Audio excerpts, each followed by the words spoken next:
Hi అండి. ఇది princess cut blouse అండి. చూడండి, నేను కట్ చేయకుండానే పైపింగ్ వేస్తున్నాను. నాకైతే చాలా బాగా వచ్చిందండి.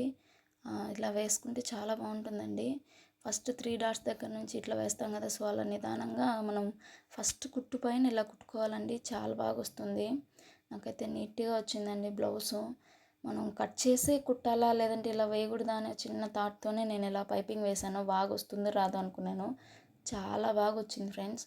నాకు ఎంత బాగా వచ్చిందంటే మీరే చూడండి ఒకసారి. ఇలా రైట్ సైడ్ నుంచి తిప్పుకొని మనం డాట్ వేసుకుంటాం కదా, సో అక్కడ నుంచి వేలుతో రఫ్ చేసుకుంటూ మనం స్టిచ్చింగ్ చేసుకోవాలి. స్లోగా పావించు ఖర్చుతో వదిలేసి కట్ చేసుకుంటూ కుట్టుకుంటే చాలా నీట్గా వస్తుందండి.